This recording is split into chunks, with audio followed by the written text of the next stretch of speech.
เป็นจังไดแม่ป้าหลังจากชีวิตที่ว่าถูกซอยเรือมาสิย่อให้คนให้ก่อนนะมื้อนี้ จากมื้อนั้นฮอดมื้อนี้เป็นจังไดชีวิตกะป้าก็ดีใจอยู่โดยดีใจยังบ่ได้ว่าภูมิใจเลยเนาะคะแนนว่าเพิ่นไล่เฮานี้นี่เฮาก็ยังมีบนอยู่บนส้นเฮาบ่มีพ่อแม่เพิ่นก็เฮาเพิ่นก็ยังยืนมาเป็นแม่เฮาอีกนะโดยมีแต่เพิ่นได้โดยมีแต่เพิ่นซอยทุกสิ่งทุกอย่างบ่ว่าแต่เพิ่นพี่น้องกับเบาพามีกับทั้งแม่เพิ่นเนาะก็บ่ได้ประมาทบุญคุณเพิ่นก็ให้เพิ่นอยู่ดีมีแฮงเนาะปานางเนาะที่เบิ่งลูกเบิ่งหลานพี่น้องเว้าแบบนั้นซะเนาะโดยยิ้มได้แล้วยิ้มได้คือแบบเข้าป่าบ่จักทางออกแหละเข้าป่าบ่จักทางออกค่ายคือว่ามีภูเขาเต็งบ่เต็งหน้าเอิกเนาะโดยให้เพิ่นก็มีแต่มือ10 นิ้วยกขึ้นใส่หัวนี่แหละโดยก็ขอบมุกขอบใจแม่บ่ป้าบ่ถิ่มลูกกะโดยให้แม่อยู่ดีมีแห้งสุขภาพแข็งแรงเฮงๆปังๆเด้อแม่เด้อสาธุโอ้ให้พรกลับไปแล้วได้มันซึ่งโดยพอดีแล้วเพิ่นซื้อข้าวให้แล้วป้าก็สิไปใส่หนี้โตนั่นแหละเจ้าติดเท่าไรเดี๋ยวนี้หาข้าวค่ะติดข้าว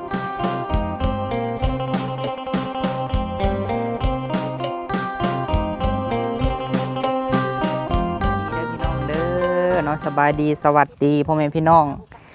เบิดสุขุสุคนเนาะพี่น้องเนาะพบพ่อกับบ่าวพามีอีกแล้วพี่น้องเอ้ยพบพ่อมื้อนี้กับพี่และพี่น้องเอ้ยสบายดีเด้อสุเจ้าเด้อโดยบ่ได้ไปหาเฮ็ดปวกเฮ็ดละโงกบ่เอ้ยชาได้บ่หลายเอาสิเข้าไปหาปานางก่อนเพิ่นอยู่บ่พอดีว่าบ่าวพามีเนาะพี่น้องเนาะซื้อข้าวกับซื้อไข่ซื้อมีแหละพี่น้องเอ้ยมาให้ทางครอบครัวของครอบครัวปานางพี่น้องเอ้ยรายทานก็คือสิจำได้เนาะพี่น้องเนาะครอบครัวปานางซึ่งว่าเพิ่นก็เป็นถือซอยเรือมากก็คือแม่บุญทวีแหละพี่น้องก็อยู่ทางออสเตรเลียเนาะทางแม่เพิ่นซอยมานี่แหละตูบน้อยกระท่อมทำใจพี่น้องเอ้ยจักเพิ่นยังนอนนั่นนี่หรือบ่คู่มื้อนี่เข้าไปหาเพิ่นก่อนเพราะว่าทางแม่ตู้ให้บ่าวพามีซื้อข้าวซื้อหยังมาให้เพิ่นเนาะพี่น้องเนาะโธ่ตูบปานางนี่ซื้อข้าวมาให้ก่อนพี่น้องเอ้ยข้าวสาร50 กิโลพี่น้องเอ้ยแล้วก็พวกนี่แหละยายใส่มีไข่มีเนาะ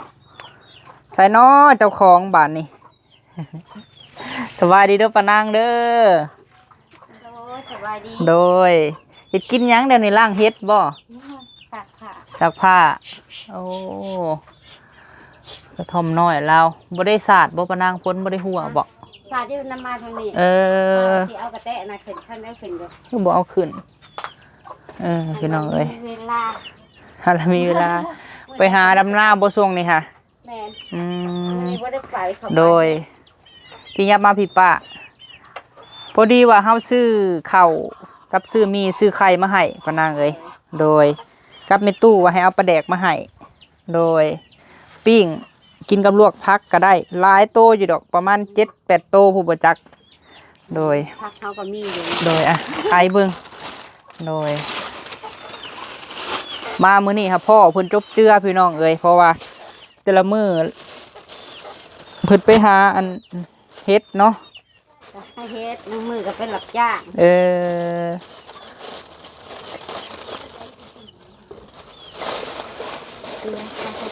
โดยไข่นี่2 แตะเนาะพี่น้องนี่เกลือโดยยายใส่สิกุ้มเฮิงอยู่ดอกเนาะปานางโดยเด้มื้อนี้หันเฮาบ่ได้ไปแต่เฮาโทรสั่งเพิ่นโดยนี่เบิ่งดูค่ะป้าอันอยู่ในนี่บินเพิ่นว่าอยู่ในนี่แหละบินนะคือสิกุ้มเฮิงเติบอยู่เนาะ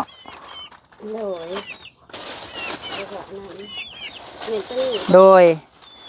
เด้ แหละพี่น้องเลยทางแม่ตู้เพิ่นงบยังนะบ่าวพามีแม่นล้านสี่เนาะแต่ว่าอันนี้หันบ่ฮอดล้านสี่พี่น้องเอ้ย1,327,000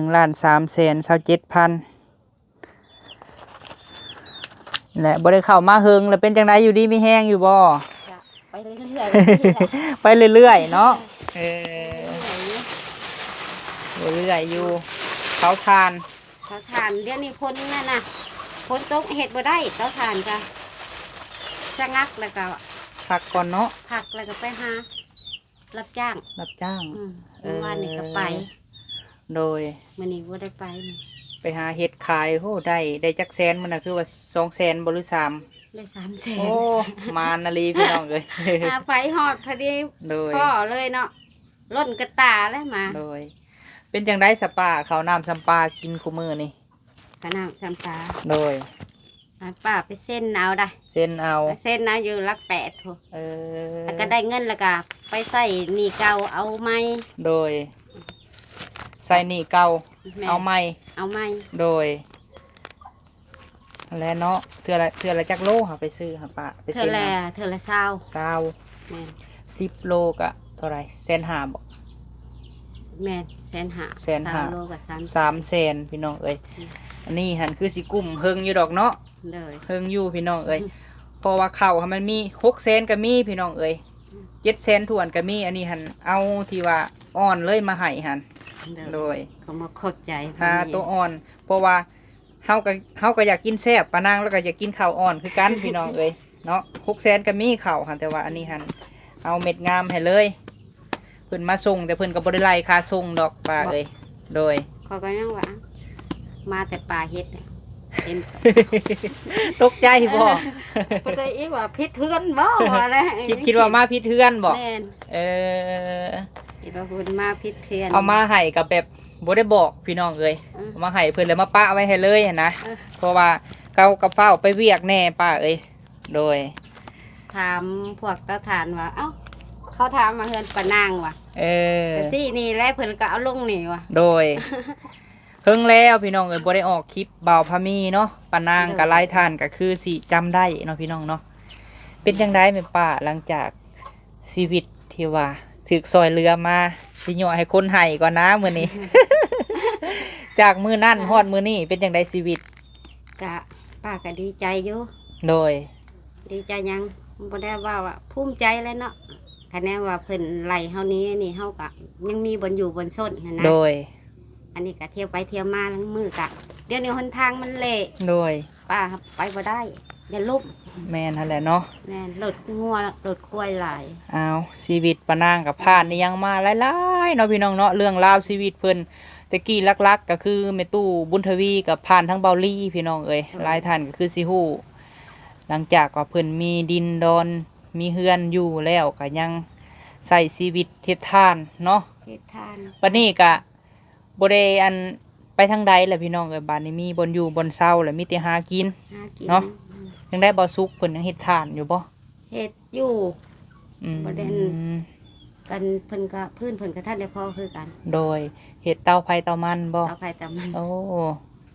แม่เตาหนึ่งลูกเตาหนึ่ง แม่น ได้จักสอบหาป้าเตาแต่ละเตาเจ้าเฮ็ดนะ บางเถื่อก็เศร้ากว่าสอบบางเถื่อก็แล้วแต่ไม่น้อยไม่ใหญ่บางเถื่อก็ได้อายุ30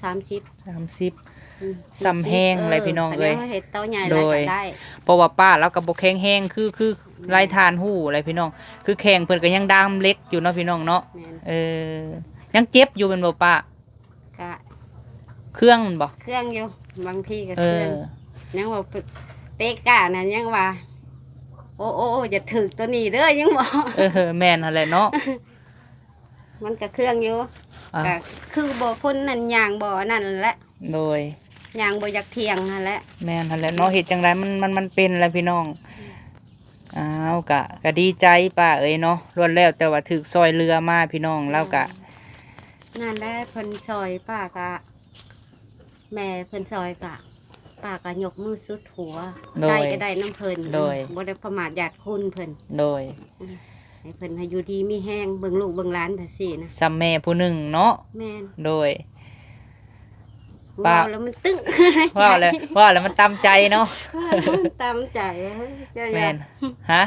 ว้าวแล้วมันซึ้งไม่หัวใจ ซึ่งเนาะ แม่นเอาบ่มีพ่อแม่เพิ่นก็เฮาเพิ่นก็ยังยืนมาเป็นแม่เฮาอีกนะ โดยทุกสิ่งทุกอย่างแมนแม่ตู้เพิ่นพี่น้องเอ้ยเริ่มแต่มื้อแรกเนาะจนฮอดมื้อนี้นั่นแหละก็คิดเห็นเพิ่นก็นับถือปานางว่าลูกผู้หนึงเนาะ มีแต่เพิ่นได้ โดยมีแต่เพิ่นซอยทุกสิ่งทุกอย่างบ่ว่าแต่เพิ่นพี่น้องกับเบาพามีกับทั้งแม่เพิ่นเนาะก็บ่ได้ประมาทบุญคุณเพิ่นก็ให้เพิ่นอยู่ดีมีแฮงเนาะปานางเนาะที่เบิ่งลูกเบิ่งหลานพี่น้องนั่นแหละคือแบบซี่แหล้วนี่จากที่ว่าซอยเรือไปแล้วพี่น้องเอ้ยเพิ่งพอสมควรเนาะกลับมาซอยอีกก็แบบซี่แหละก็ความย้อนว่าอีตนเพิ่นก็ได้ข้าวน้ำซ้ำปลา เพิ่นก็บ่ลืมเฮา โดยเฮาก็บ่ลืมเพิ่น ฮาก็บ่ได้ลืม โดย ได้ ได้บนอยู่บนเซาอันนี้หันมอดเนาะอันนี้หันเนาะ หมอดค่อยเอาอันนี้เลยตก เออ หมอด แล้วพอได้อยู่แหละอันแม่ตูบหนึ่งลูกตูบหนึ่งสิบ่ แม่น เออ อันรถเพิ่นก็มาจอดอยู่ รถ ที่ เพิ่งมาจอดพี่ยังใหม่อยู่เนาะรถเจ้าเนาะ อันนี้ก็รถน้องลาตี้ตะกี้พุ่นแหละพี่น้องเอ้ยตอนนี้เฮามีใหม่นะเฮากะน้องลาตี้เบิ่งให้ปานั่งครับต่อพี่น้องเอ้ยก็แม่บุญทวีคือการซื้อให้เนาะ นี่แหละเพิ่นก็ใจบุญใจประเสริฐพี่น้องเลยทั้งสองคันนี่แม่นของเราเบิดบ่ซื้อให้นี่สองคันนี่แม่นของแม่ตู้วีเบิดพี่น้องเอ้ยซื้อให้ นั่นแหละเพิ่นต่อไม้ต่อมือเฮาเลย สิ่งทำมาหากินดีแล้วป้าเอ้ยสิ่งที่เพิ่นให้เฮาก็รู้จักรักษาหั่นนะผู้เพิ่นเบิ่งเพิ่นซอยเพิ่นก็ดีใจที่ว่าเฮาบ่ได้ขายสิ่งของที่เพิ่นซื้อให้เก็บรักษาไว้เนาะ แม่นมันตากแดดตากฝนไรก็อันนั้น โด ก็เลย ยว่าเอาเขามาจอดน้ำแม่พี่ได้ แม่นหั่นแหละเพิ่นไปไสมื้อนี้บ่อยู่บ่ ไป เบาสุกฮะเบาเจิดฮะ จะไปทางใดบ่ ตัดพื้นบ่ช่วงนี้ก็เผายากแน่เนาะป้าเนาะ ขี้ดินก็เปียกได้เป็นน้ำเฮาเขาก็น้ำมันใหม่กะใหม่แล้วไปย่ำเฮาขวดน่ะมันหมุนเด้ น้ำซึมพื้นเนาะ น้ำมันขึ้นพื้น โดย ออกกับละตีบ่พาจูดได้ละตีเขามาถามที่ถามผ่าน เพราะว่าแถวชุดเจ้าแห่งอันนั้นแหละมันแปลว่าน้ แม่น ำเพราะว่าเฮาเคยอยู่แถวนี้แล้วเฮาฮู้ป้าเอ้ยน้ำมันซึมจากหนองมันไปพุ่นป้าพาเฮาไปเบิ่งหน่อยป้าโดย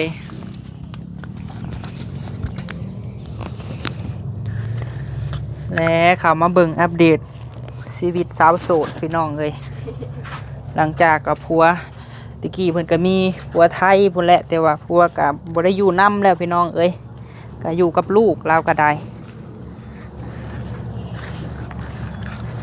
แม่ตู้เจ้าน่ะเฮาสิเข้ามาหาเด้อแม่เฒ่าเด้อ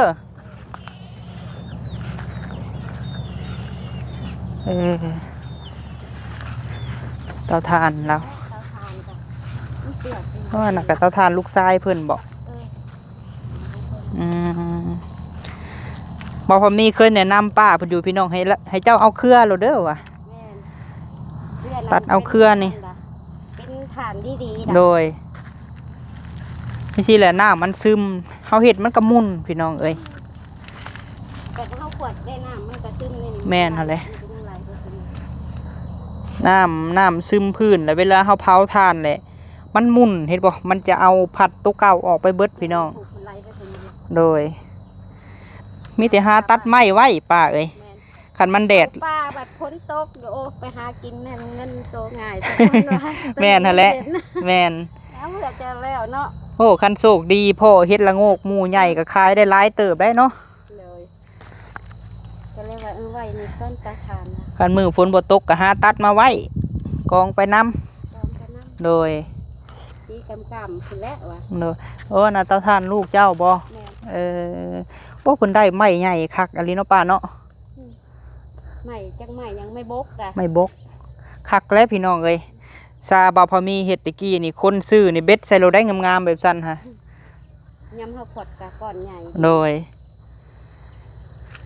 เพิ่นก็เฮ็ดผู้เดียวเพิ่นลูกชายบ่เอาขึ้นให้ใหญ่แบบซี่ฮะ คอยแล้วคย เจ้าเองบ่ เชื่อเพิ่นบ่อยู่เนาะเพิ่นอยู่กะ เออ เพิ่นให้ตัวใดแบบย่อบ่ได้คือบ่สิกะ โดย เรียนให้เพิ่นเฮ็ด เฮ็ดไปเริ่มแรกไผก็บ่เป็นเนาะพี่น้องเฮ็ดทานบัดนี้ก็เคยแล้วเป็นอาชีพเนาะปานางเนาะเป็นอาชีพแล้วพี่น้องเอ้ย นาลีได้มาสิแล้วเฮ็ดได้วะ เคยจุดแต่ไม่ลงเลื่อยเนาะ แมน เฮ็ดได้มัน เอ้าตะกี้ตอนจะอยู่ไทยพวกก็เฮ็ดไม่หุ้งเลื่อยบ่ บ่เว้า โอ้สมัยตะกี้ฮันเนาะเออโดยอยู่คุณเขาบ่ได้เฮ็ดแล้ว โดย จุดก็จุดใส่ให้หน้าเอาขี้ดิน พอได้เผาได้ดังเนาะ แม่น โดย มาอยู่ผ้าได้ทางผม ไม่วิกนี่เลยเนาะ แม่นเพราะว่าเขาปลูกตามไห้อันตามคู่คะนานะ เออเฮ้ยพี่น้องเอ้ยชีวิตปะนางก็โอ้ดีขึ้นหลายพี่น้องเอ้ยตะกี้น่ะนั่งน่ะก็ได้ปะตะกี้เฮาผู้หนึงเนาะที่ว่าคิดน้ำลาวพี่น้องเอ้ยคิดแบบใดลาวบ่มีบ่อนอยู่เนาะตะกี้หั่น มาหาอ้ายกับบ่มีเนาะ โดย มันก็คิดหลายอันหลายแนว แม่นหั่นแหละถ้าแม่ตู้บ่ซอยตะกี้ก็โอ้พี่น้องเอ้ยกับ จักป่าสิเป็น จักสิเป็นแนวใดเนาะมาแล้วก็บ่ได้มีหยังพี่น้องเอ้ยเนาะแรกๆก็จำได้อยู่เพราะว่าบ่พอมีเคยถ่ายแล้วเอาเงินให้เรา50,000พี่น้องแล้วมีธงกระสอบแทรกเนาะกระสอบลายหั่นอันหนึงแล้วอยู่ในนี่แหละพี่น้องมีตูบอันหนึงอยู่ในนี่เนาะ จุดน้องสาว โดยอันนี้หั่นมื่นตาอาปากได้แล้วพี่น้องเอ้ยมีพอได้อยู่ได้กินคิดซะว่าเขาสมมุติว่าเขาให้เฮาออกอยู่นี้เฮาก็เมื่ออยู่เฮือนเฮา แม่น โดย เขามีบ่อนแล้ว แมนมีเฮือนมีดินคู่มือนี่กะเที่ยวออกมาเฮ็ดทานพี่น้องเอ้ยเที่ยวออกมาเฮ็ดทาน เว้าแบบนั้นซะเนาะ โดย ยิ้มได้แล้ว ยิ้มได้ยิ้มได้หัวได้ทุกมือนี่ โดยตะกี้คิดอุกบ่ตะกี้แรกๆครับป้า ป้าโตจักสิว่าได้ๆพามีคือแบบเข้าป่าบ่จักทางออกนั่นแหละ เข้าป่าบ่จักทางออก อือ ค่ายคือว่ามีภูเขาเต็งบ่เต็งหน้าเอิกเนาะฉันคิดบ่ออกอะลี โดย จักสิเพิ่งผู้ใดจักสิแนวใด แมน คิดแหละ โดยบัดเดี๋ยวนี้กะ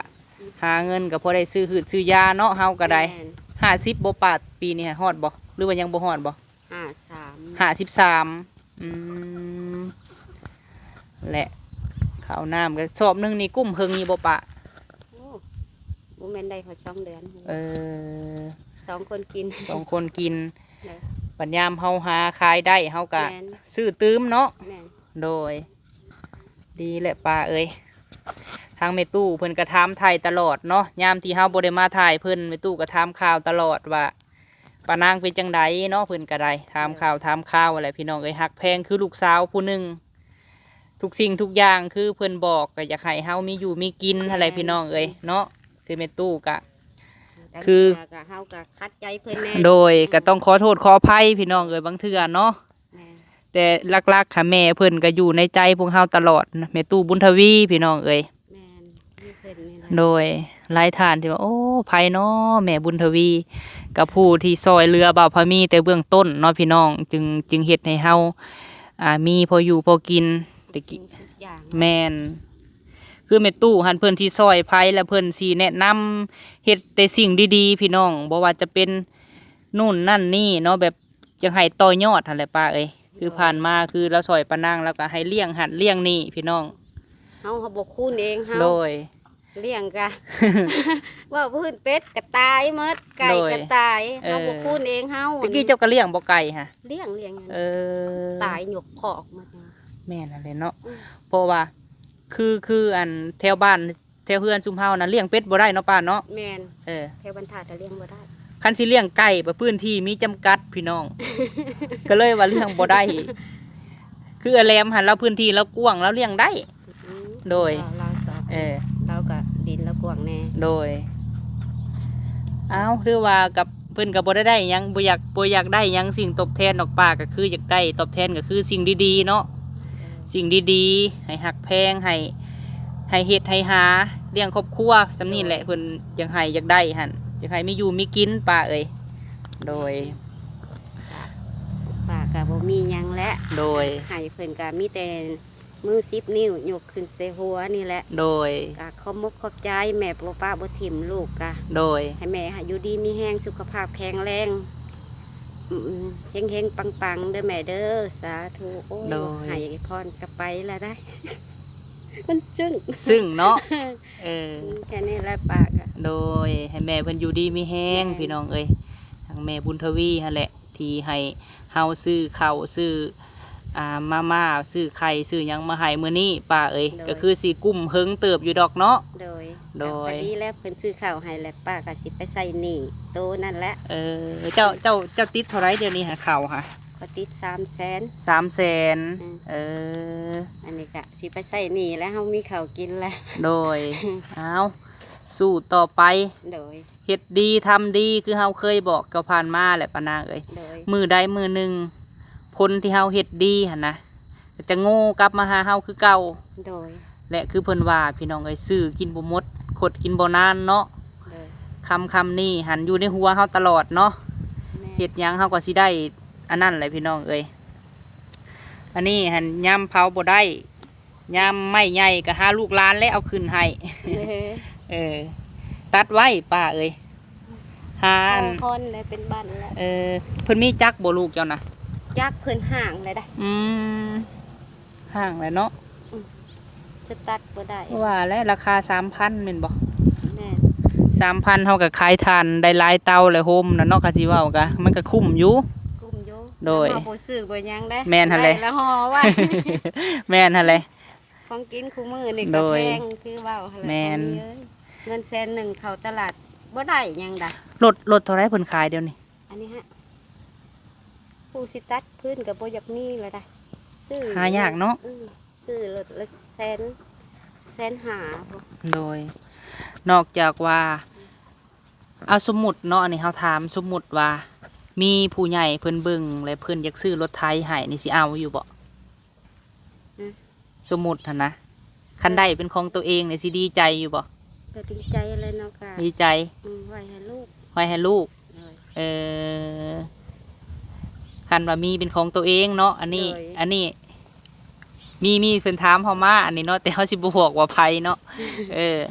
เพิ่นถามว่าให้ถามปานางในเด้อเพิ่นว่าคันเพิ่นได้รถหรือว่าปานางอยากได้บ่เพิ่นว่าสิรักษาได้อยู่บ่หั่นนะคือเพิ่นเว้าหั่นนะจังได๋ก็อยากได้แล้วเนาะนำมีบ่อนจ้างบ่อนหยังก็มันสิได้ไปรับจ้างหยังเนาะโดยแต่สำหรับเฮาเนาะถ้าว่าเพิ่นได้เป็นของตัวเองพี่น้องเอ้ยคือลูกเพิ่นกะคนจ้างให้ไปแก้หรือว่าไปคนยังกะสิได้เงินน่ะนะโดยกะสิได้เงินแบบแก้ไม้แก้ฟืนเพราะว่าแถวนี้มันกะมีรถไถแต่คันหนึ่งคือของประบนเนาะคันว่ามีเพิ่มอีกกะคันมีคนจ้างก็คือสิได้เงินเพิ่มโดย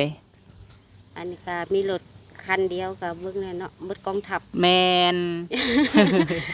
โดยบัดยามพื้นหลายๆเพื่อจะฮอดรอบเฮากับชุดท้ายเป็นพอคำแม่นหั่นแหละเอาคือเฮาเก็บไม้ช่วงนั้นเด้ใครแต่ว่าเฮาเก็บแล้วเฮามาไว้อยู่เฮือนเฮาหั่นมันบ่มีรถแม่นถ้าเฮามีรถตัวเองพี่น้องตัดอยู่ไสก็ได้เนาะถ้าว่าเห็นเขามาทิ่มไม้เอาสมมุติเนาะป้าเฮาก็ไปแก้เอาได้เนาะอันนี้ได้น้ำเพิ่นบ่ว่างเฮาสิได้รถเพิ่นก็โดยครับเป็นหักครับเป็นบ่มีรถลูกเจ้าเป็นเนาะเพิ่นครับได้เนาะไถนาก็เป็นอยู่โดยอันนี้เพิ่นฝากความมาถามเนาะโดยเอาเนาะจังว่ากันพี่น้องเอ้ยป้าเพิ่นว่าถ้าว่าเพิ่นมีเป็นของตัวเองก็ดีใจอยากเอาไว้ให้ลูกเพิ่นว่าเนาะโดยเอาก็ขอให้ความฝันอันเป็นจริงเนาะโดยเอาสป้าเขากลับป้าเด้อซันเดอร์โดยสบายดีเด้อปานางเด้อโดยอยู่ดีมีแห้งคือกันเจ้ากระไดมามอบเข่าเรามาแต่อันนั้นเราตกใจพี่น้องเอ้ย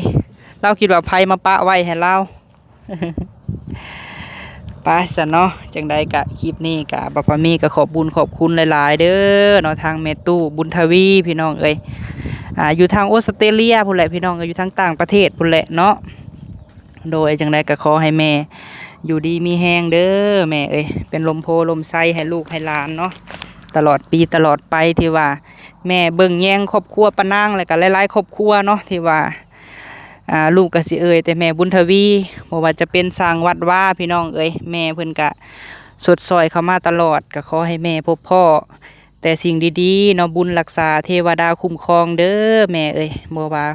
ลูกหลานของแม่หรือว่าญาติพี่น้องแล้วก็แม่เนาะ ไปไสมาไสก็ขอให้ตลอดปลอดภัยพบพ่อแต่สิ่งดีๆการเงินการงานเนาะลูกเต้าของแม่หรือว่าแม่เนาะจังใดก็ขอให้ราบรื่นขอให้มีแต่คนหักคนแพง